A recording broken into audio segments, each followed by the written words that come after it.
Good morning, good afternoon, depending on where you are in the world. Happy Wednesday. We're near the end of November now. Thank you for joining me live today. Or if you're not live and you've clicked on this video after it's already been live, then thank you for clicking on this video. Today's an exciting day. We're going to be speaking about a new bullish remark that has come out from an analyst, and he is basically saying that he thinks Palantir will outperform the Magnificent Seven. So we're going to see exactly what he has to say, why he's saying it, and whether or not we believe that that's going to happen as well. Then we're going to have a look at everything that's already happened and what's due to happen with the whole AI adoption and how Palantir actually feeds into that demand. Because it's been about a year since ChatGPT got released. So we're going to see what Palantir's stock has actually done since then as well, which is kind of crazy. Obviously, as well, we had the news yesterday that legendary investor Charlie Munger has sadly passed away. He nearly reached 100 years old. So I'm going to share a couple of my favorite investing quotes from him, and you can do the same in the chat, the comments or the live chat. We're going to then have a look at Tesla stock and Palantir stock pre-market and see what they're doing, and also GameStop, because GameStop has been doing some interesting things. And seeing what that's doing could give us some indication as to which direction the markets are going in. So let's not waste any time. And of course, at the end of this as well, we'll have a look at the live chat. So leave any questions, any comments, any thoughts, feelings in the live chat, and we'll jump back over to that at the end of the video. So let's start with this here. So this is a guy named Gene Munster. He is an analyst at Deepwater Management, I believe it is. And he's the one, he's quite a well-known, well-liked analyst, actually. He's the one that has said that he thinks Palantir, and not just Palantir, we'll have a look at exactly what he's saying, and other companies are going to be outperforming the Magnificent Seven. So we'll look what he has to say now.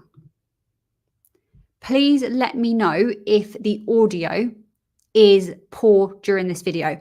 I have drilling directly outside of my window. I can't control it. I hope it's okay. And obviously, if you can't hear this video, again, let me know. It should be okay, though. So this is from Palantir Hotline on X. Gene Munster, managing partner, co-founder at Deepwater Management, says to expect a shift away from the Magnificent Seven to those sub-50 billion tech names, like, and then you can see the ones that he's listed with Palantir being there. He expects 2024 performance returns to come from these smaller companies. So let's actually listen to what he has to say.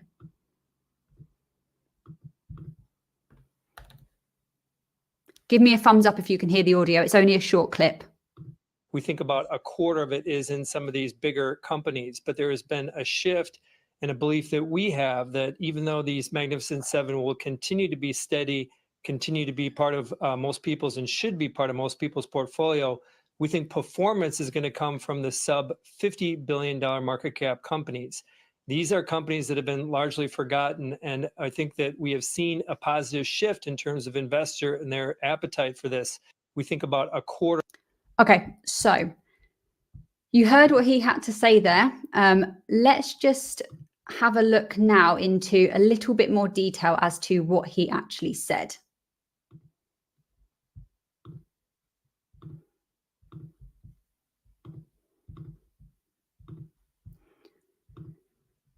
So this is just an article that came out about this. Gives us a little bit more detail. The so-called Magnificent Seven should be a part of most people's portfolios, according to Gene Munster, this guy from Deepwater Asset Management. So just firstly, this is the Magnificent Seven. I'm sure you know. These are the companies that collectively make up the Magnificent Seven. Let me know in the comments or the live chat how many of these you have in your portfolio. And I'm talking about individual holdings. So if you have them as part of an ETF, obviously that counts, but let me know if you have any of these and how many, which ones in your portfolio. For me right now, I have Tesla and I have Amazon and I have Google in my portfolio, Alphabet.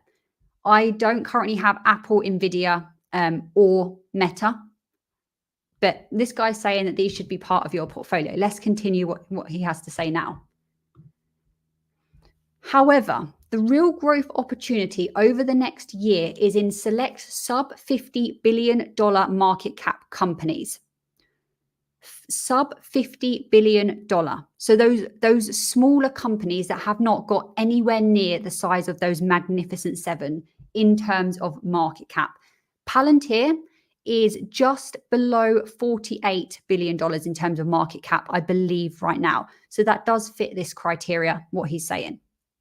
Investors should still own tech despite the sector's major move year to date. So he's saying that although there's been a crazy run up, he thinks that there's obviously still more growth to be had in these companies, in these tech companies, probably because of the macro situation and also the desire and the push towards AI, which we'll get onto in just a minute.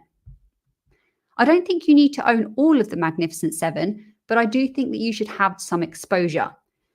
Several mega cap companies are currently trading near 52-week highs. He sees an opportunity in some of the leaders, such as Meta, Alphabet, and Apple. Even though these Magnificent Seven will come to be steady and should be part of people's portfolios, we think that the growth is going to come from those sub 50 billion market cap companies. So what companies are these that he is speaking about? I imagine most people that are watching this have Palantir in their portfolio. But it's not just Palantir that he's referencing here. So he thinks there are several tech companies with market caps below 50 billion that could help supercharge investors' returns as we head into 2024. Deepwater is invested in about 20 of them.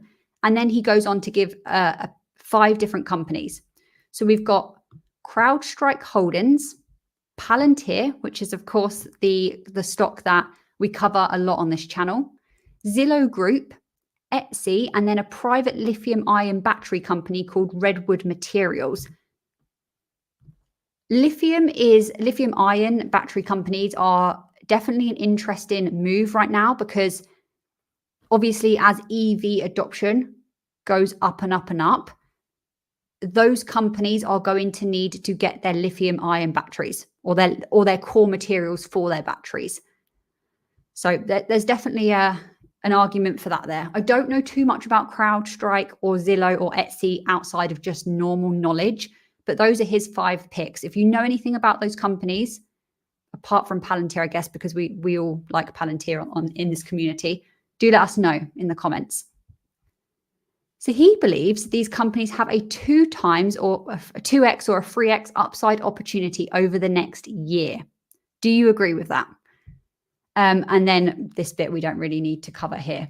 So let me know. Let me know what you think about all of that. Then he says here, we're seeing, this is on X, he tweeted, we're seeing signs of a shift away from the Magnificent Seven. While I believe the Magnificent Seven will do great things, blah, blah, blah, we've heard that, he thinks it's going to shift. So those big returns that we've been seeing in Tesla, in Meta, in Nvidia will actually move from those companies to those smaller companies.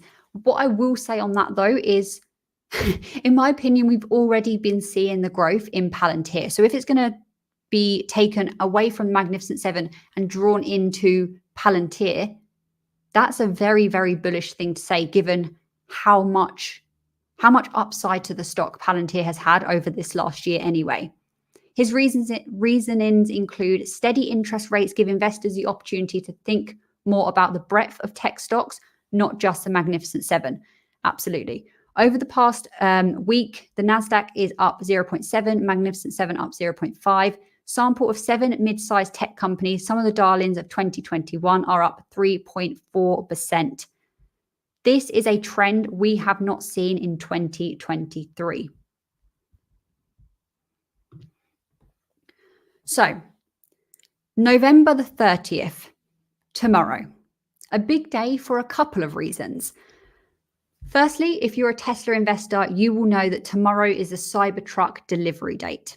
That is massive for its own reasons. We won't get into that in too much detail, but feel free to let me know your Tesla Cybertruck price predictions in the live chat in the comments. We will find out tomorrow. On top of that, it marks the anniversary of ChatGPT being released, November the 30th, 2022. ChatGPT was released. Following that, the surge in AI interest was absolutely insane. What that did was a number of things. It meant that a lot of stocks that could mention AI or had any connection to AI, even if they literally just put the word AI in their earnings call, saw an upside. They went absolutely crazy. It was the next big thing. A lot of people said it was a fad. I think we're past that. I think that it's clear that it's not a fad and it's not going anywhere. But it did cause a lot of stocks to go up, and a lot of interest went into stocks like Palantir, which obviously Palantir released AIP at the same sort of time, well, kind of a few months after ChatGPT.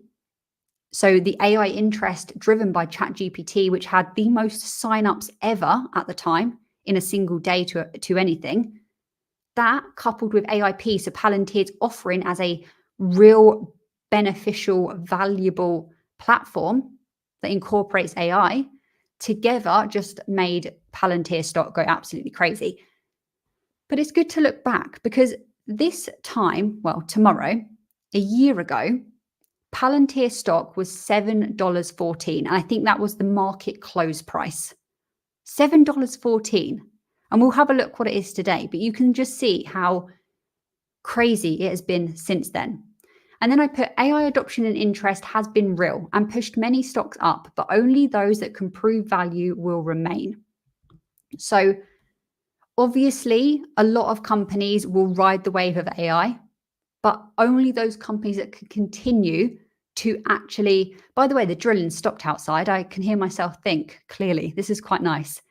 It's good that they stopped at this time, I guess. Those that can actually offer a valuable product are going to be the ones that actually continue to grow over time. And like I keep saying, there's a few companies that I think are really secure in their AI offering, Palantir being one, Tesla, obviously, in my opinion. And then we have some of those magnificent seven companies, which are obviously massive, massive players. They've got the funds, they can develop this stuff very, very quickly. And yeah, very, very interesting. So let's just have a look at this now. These next few charts that I'm going to talk through have come from a document that I was reading about. And it basically shows us what's been happening in the world of AI and the AI adoption. Let's take a look at this. I'll explain what I'm thinking as I see these charts. But think about Palantir and other stocks that you have that have involvement in AI whilst we look at these. So the first one is this one here. We're at day one of AI and riding on top of past waves. So it's showing the percentage of US technology adoption. So what you can see, and obviously time on the x-axis, what you can see is we've had the internet, we've had the smartphone. These were both revolutionary things that happened that completely shifted the world as we knew it. The internet, obviously, and then the smartphone, having a computer in your pocket, those things completely changed everything. And now we are seeing AI. AI is in its infancy. It's really, really new. But the comparison has been made with what is happening with AI right now and what has previously happened with smartphones and the internet. So the question is AI the next thing that is going to completely change our lives? And what you can see from this graph is that the curve for the AI part here is actually very, very steep. And if it continues in the way that it's being predicted, it will be steeper than those two others that you can see. And it's just beginning. So it looks likely that it's being set up to be bigger than all the revolutions, if you will, that have come before. If that happens, which I think it will personally, obviously make your own decision, which companies are going to reap the reward of that? Which companies are going to have a product to offer people when they're turning and they're saying, I want AI? Just like Apple with the smartphone, who are those companies? And there's going to be more than one depending on what you want, because AI can be integrated in many different ways. But again, in my opinion, we've got Tesla doing real world AI, and we've got Palantir giving commercial and government organizations the ability to utilize their data using AI to its full potential. Then we've got this one here. So has initial AI enthusiasm slowed down? This is an interesting one because what you can see is that towards this tail part of the graph here, it seems that the user growth in terms of AI has actually started flattening. This is, a little bit back. It's not completely up to date. But the reason that they think this is happening is because because there was a summer break. So all those students that were using ChatGPT and typing in, please write my essay, or whatever they were typing, then went on their summer vacation, their summer holiday, and decided, I don't need ChatGPT anymore. I'm going to go out and have fun. And the adoption curve actually slowed down. That's what they think could be happening. Or, as well as that, they've said the shock and awe warning. People know which use cases AI is great versus which it's poor at. So they're not going under that experimental phase anymore. And actually, it's a bit slower because not everyone is as interested. So very interesting there. But do I think AI usage is slowing down? No, I think that is just, an example of what's been happening. But over time, overall, I think the graph will definitely carry on extending. And then this last one, to me, is the most interesting.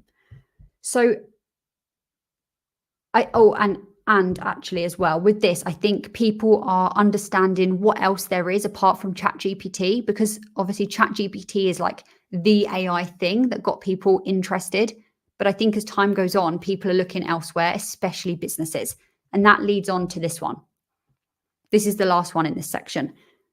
So AI is great. I mean, that's a statement that I could not back up, but hang on a sec.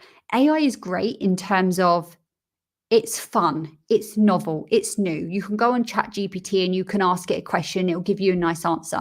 You can ask it to come up with a story about you and your 4 best friends and it will tell you a funny story. That's great. However, what we need is useful, valuable, business-changing artificial intelligence and machine learning that will actually change those businesses, top line, bottom line, efficiencies, productivity, getting more out of the staff that they already have, because those staff are not having to spend time on really time wasting but necessary tasks. That's what's important. And Alex Karp himself has said in an interview before that he was referencing ChatGPT, I think. I don't know if he actually said the name, but like it's all well and good having fluffy stories and nice poetry. But that's not what's going to stick around. So what we can see here is that companies have seen huge efficiency gains already. So we've got AI being cheaper in terms of customer support and the cost per support interaction. We've got AI providing faster responses to people waiting to get support, and AI making customers happy. This is experience from one fintech company. Now, this can be expanded way past just this graph, and you can see the efficiency gains that have been already made due to AI in many, many different companies across many sectors. Personally, if I was looking for some customer support and I got a bot, sometimes that's fine, but sometimes it's a little bit annoying and I actually do want to speak to a human. So I guess there's pros and cons to AI. However, it seems, based on this information, this evidence, that most people actually don't mind it. So we saw an increase in customer satisfaction using this study from 55% to 69%, and a reduction in the time it took from 45 minutes to 1 minute. Massive, massive, massive gains there for many companies. And what does that mean? That means money saved. So it's a win-win for a company. So let's just have a look now at what Palantir stock is doing pre-market, and then we've got a few other things to cover as well. But I think the point here is that which companies will do well is what you need to ask yourself. I think it's very clear that AI is going to continue. It's not a fad, it's here to stay. Companies will be looking to be competitive by integrating AI into their businesses. What are they going to need to do that? They're going to need to utilize their data better. They're going to be needing to actually increase productivity to save time and save money. 2 things that are very, very important to any business owner and any business out there. And they're going to need to actually have what they require to make better business decisions, again, tying into better productivity, better money, etc., etc. And what AI tools and products are going to be useful for the average person as well. Those are things to think about. And maybe what I'm doing is trying to think ahead. So what technologies and what trends am I seeing now that could predict the future, and how do I want to align my portfolio to best fit that? So AI is one of them. Another one for me personally is personalized medicine and gene editing technology, which I'm looking into. And obviously you can go deeper into different companies, data efficiency with Palantir, full self-driving with Tesla, the bot, etc., etc. So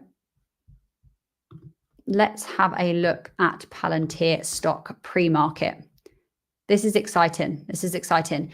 It looks like we are going to go over that $20 per share mark once again. Woo! So pre-market is $20.09. Last 5 days has been a little bit rocky. You can see up until this point, we've about 10% decline, but it looks like it's on its way up now again. Number of things could be causing that, of course, but it's definitely interesting to see what has been happening this last year with Palantir, because it's been absolutely crazy. And I guess we have to ask ourselves, what is coming next in terms of possible interest rates, possible recessions, things like that we're hearing, and how could that actually impact some of these companies that we're looking at? Palantir to me is a very interesting one, because obviously if there are really difficult macroeconomic situations, businesses might draw their money back from Palantir's offerings, possibly. However, they're given a competitive edge, they're sticky, so maybe that will be the last of their choices. But also, Palantir has these big government contracts that are probably going to be less, they're going to be less willing to get rid of Palantir in times of difficulty. So we'll have to wait and see. And then quickly, we've got Tesla, again, having a great time. Pre-market, $250. Do we think that after tomorrow, so after the Cybertruck delivery event has happened, do we think there's going to be a sell-off in this stock? Are people, I guess people are shorting it and things like that. We'll have to wait and see for tomorrow. And then we've got GameStop, which is, of course, you probably know the history of GameStop and what's happened in the past. But it seems to be having a look at this. This is the graph I wanted to show you. Just a vertical line. A vertical line. In one day, about 20%. Is this showing us that actually we are reversing back to around 2020 when we saw massive increases in different stocks? And if that is happening, what other stocks are going to see a big increase? Personally, I stay well away from the likes of GameStop. Not interested in that at all. But it's interesting to keep our eyes open to what is happening out there. Okay, so let's just quickly round off before we look at the I guess one more thing to say actually with the GameStop is it indicates there's a lot of greed in the market, and we can see that by the greed fear index. Greed is high at the moment, and it's so important to control your emotions during those times. But let's just now, I'm going to give you two quotes, my favorite quotes from Charlie Munger, who obviously sadly passed away yesterday, legendary investor, and his lessons and his tips and his pieces of advice, I'm sure will live on. And then I am going to move over to have a look at the live chat, see what you guys are having to say today, how you're all feeling. One of my favorite quotes, I'm going to read this out here. A lot of people with high IQs are terrible investors because they've got terrible temperaments.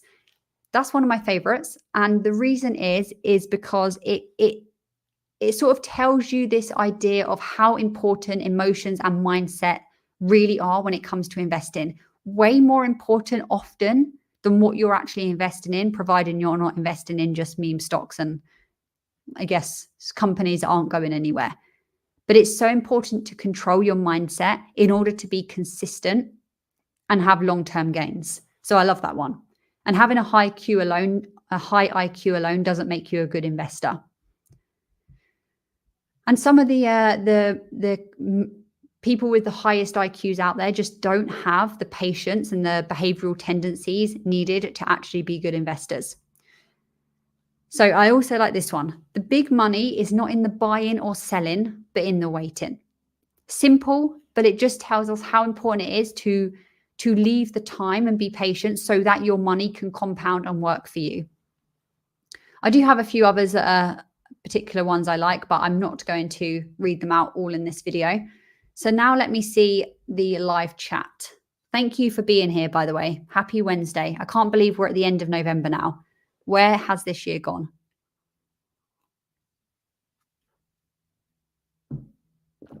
Let's see.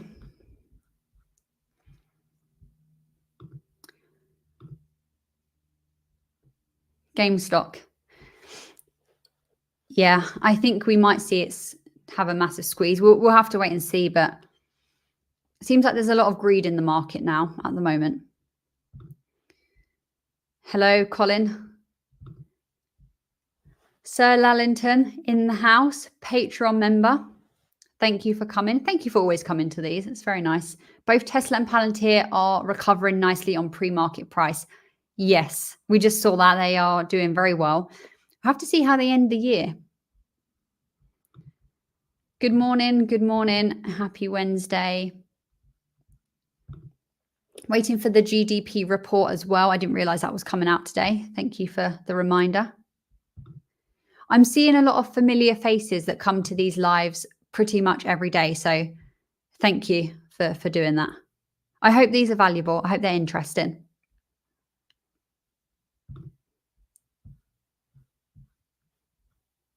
Okay, let's see which Magnificent Seven companies people have. So we've got Dominic has Tesla. We've got Tesla and Palantir. Only ETFs plus Palantir. Only Tesla plus ETF, S&P 500, which of course, with that, you are getting exposure to a lot of those Magnificent Seven companies in quite a big proportion, especially of an S&P 500 ETF.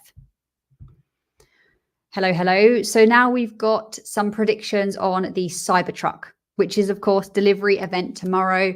It's going to be big. We've been waiting for this for a long time. Even if you don't like the design of the Cybertruck, you just think it doesn't look very nice, you would never want one.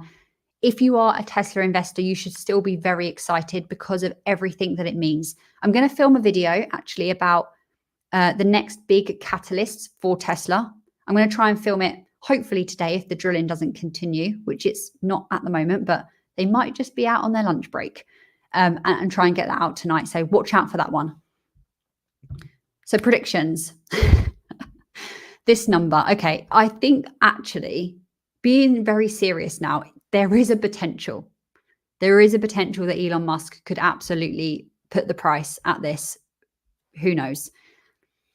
I'm guessing these prices are for the base option rather than the the other options that you can get.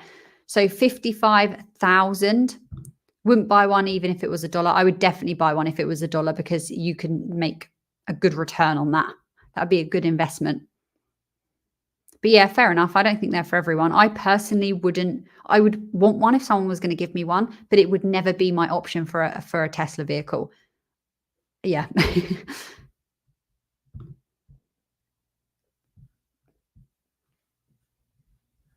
Yep, absolutely afternoon for me. It's 1:30 here. Still can't believe I picked up 100 shares last December the 21st at $6.09 Palantir. Yeah, it's insane how quickly it's gone up. Really, really insane. I wonder actually what my lowest price was. So I purchased some Palantir shares back in November 2021. They were quite expensive, if I remember rightly. I then sort of just left it alone for a while. And then I took it more seriously March this year. So what was the price March this year? Let me have a look.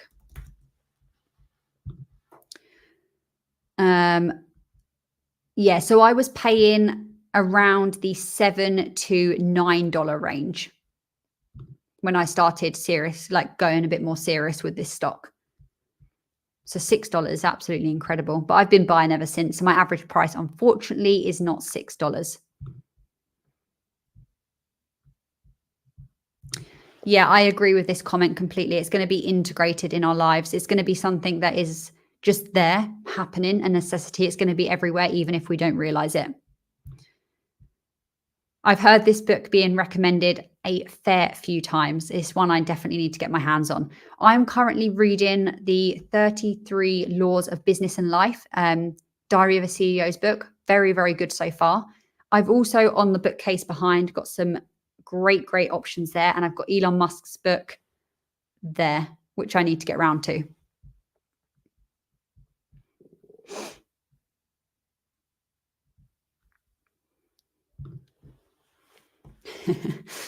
I'm sure I've purchased a share. I don't know what my highest price is. Maybe, I don't know. It wasn't as high as 28. I've never purchased a oh, maybe back in November I did. I don't know. It's on a different account. Doesn't matter. But if you believe this company is going up, don't worry.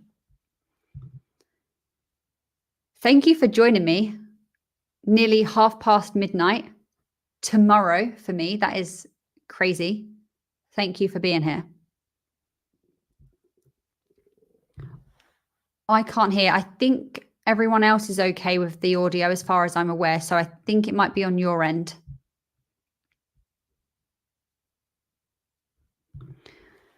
Tesla will almost certainly have profit after taking Cybertruck event day, which may well spark a sell-off. I'm wondering if it will spark a sell-off.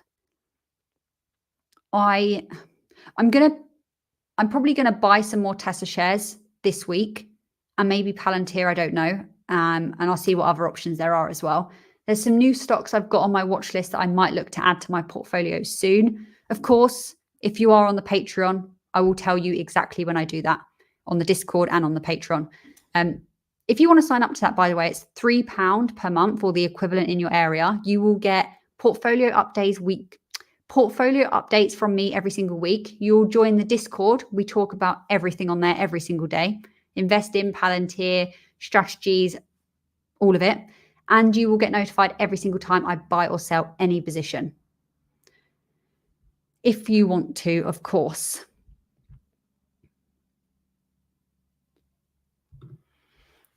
I haven't thought of selling a single share once Palantir obtained impact level 6, holding over 4,000 shares at $9.91. Incredible. Firstly, Palantir having the IL6 clearance and accreditation is amazing. People overlook that all the time. They are one of only 3 companies in the entire world with this. The entire world. Little old Palantir compared to the other 2, which is Amazon and is it Microsoft? I've gone blank. Massive companies. And then little old Palantir here with IL6 level clearance, which of course then feeds into their Fed Start program. Made a live stream and videos on that before. Check that out if you're unaware of what that means, because that is super important for Palantir's future. But yeah, you haven't sold a single share. Got a great average price there. A lot of shares. Congratulations. If you live below your means, you are already rich. Yeah, I'm not really into spending loads of money unnecessarily. I would much rather live below my means. I'm not trying to sound like cool or clever here or anything, but I would much rather just go out for a nice cup of coffee and watch a movie than spend loads of money. It's just, I'm very low key.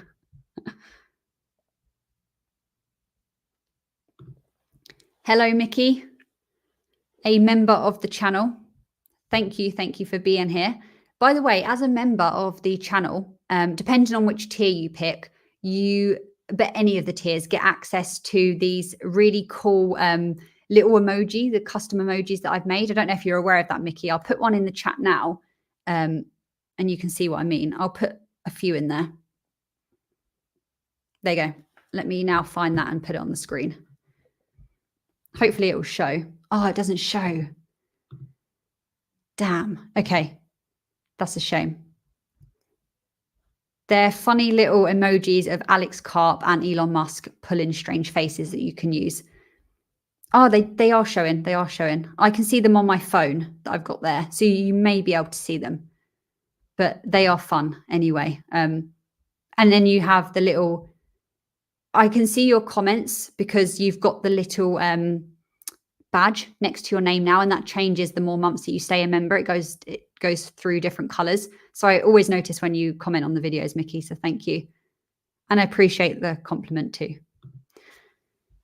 Palantir and Tesla in your portfolio, Palantir and DNA. 1,800 shares at an approximate average price of $7.75. Again, an incredible achievement. Really, really great. If you are not where this person is and you have a lot less shares or you have a higher average price, that is okay. Just have a long-term mindset. Just be in it for the long run. Focus on the company, what they are doing, what Palantir is doing, how valuable they are getting, and everything will be good in the future, I hope. That's what my research has led me to anyway.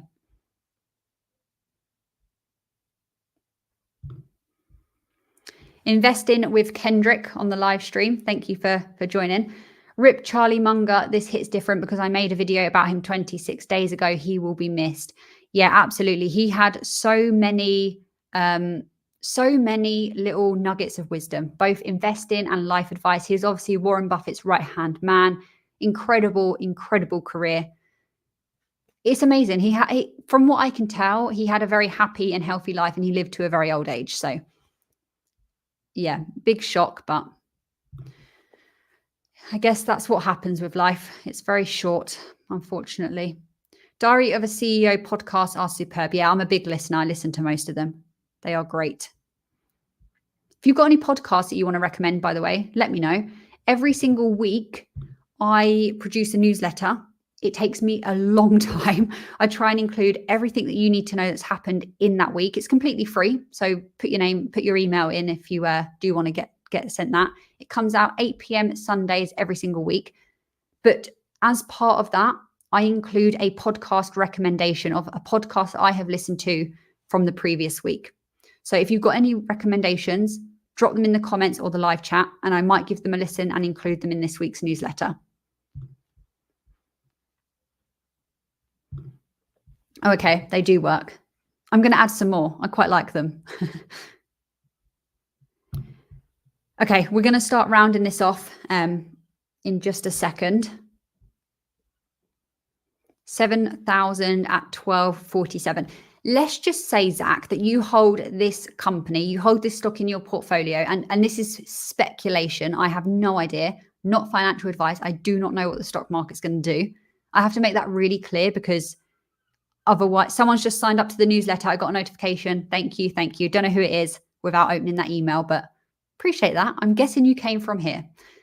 Anyway, let's just say Palantir goes through, let's say no stock splits happen, just to make this easy. And in 5 years' time, it's worth $200 per share. I'm literally plucking numbers out of thin air. I have no idea. I mean, I have my own predictions, but that is not what I'm sharing in this video. But let's just say $200 per share, and you've got 7,000. So the profit that you're going to make on that investment is substantial. And I'm not saying it will go to 200. I don't know. It depends how long you're holding for.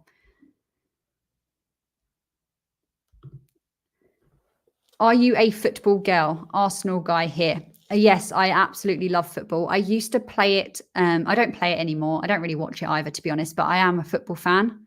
I enjoy football very much. Arsenal were my Premier League team of choice. However, I always enjoyed Spanish football more, so I enjoyed watching Barcelona the most. And Messi is my favorite footballer. But I don't really follow it now, so I couldn't really comment on what's going on right now. Started buying Tesla in 2018, 5,000 shares, average price 70. A lot of people are going to be very envious of you. Great point. Great point. You always have to be willing to take the risk.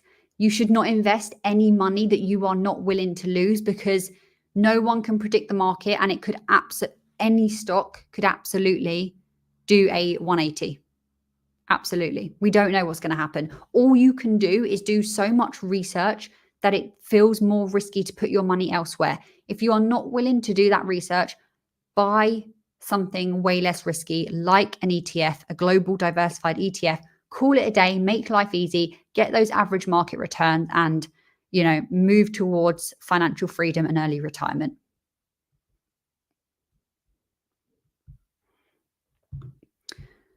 On the 30th, tomorrow, is the Cybertruck delivery event day. And I think they're streaming it. Okay, guys, we are going to, there's 120 of you on here right now. I appreciate you coming. This has been really fun today. I've really enjoyed this one. Like I said, if you want the free newsletter, there'll be a link in the description. Pop your email in there. You'll get it sent every Sunday. And if you do want to come and join the Patreon, again, link in the description. Come and chat to myself, Sir Lalington, that's been on this stream, and loads of other great like-minded investors. We chat every day on there. It's fun. We don't just talk about investing, loads of different things. But Palantir, Tesla, investing strategies, you name it, we talk about it. And like I said, portfolio updates and live buy and sells on there as well. Oh, I've just seen an interesting comment. We are rounding up, I promise. Would love to see more European contracts for Palantir. Me too. I think they're coming, especially after the NHS deal. I'm going to make a video on this very, very soon. I've got some things to say about different particular countries that I see Palantir expanding into in terms of healthcare. But I think we'll absolutely see this. Prove me wrong. That wasn't a standalone statement. That is this person's name. You can watch this video from the beginning in a minute if you like. It will be up as a normal video. When you're on my channel, you will see the video section and you will also see the live section. If you click on the live section, you will see all of these lives that have happened and you can watch them back. So please do that if you've missed anything. It's been a fun one. Thank you, everyone, for joining me today. It's been great. I'll be back tomorrow. Like I said, I do these every single day, Monday to Friday. A lot of work goes in. I make videos every day pretty much as well. So I just appreciate you being here. Thank you. The channel's growing. I'm really, really proud and happy with the community that we've built. Really appreciate it. Honestly, it means a lot. And I'm not just saying that because I feel like I have to say that. Honestly, promise you, it means a hell of a lot that you come to these and that you support the videos, you support the channel, you support me, and I'll continue to try my best to improve, and I'll continue to find out the most recent information to give you guys so you're up to date. So thank you. Have a great rest of your Wednesday, and I will see you somewhere else on the internet very soon, I'm sure. Thanks, guys. Have a great day. Bye-bye.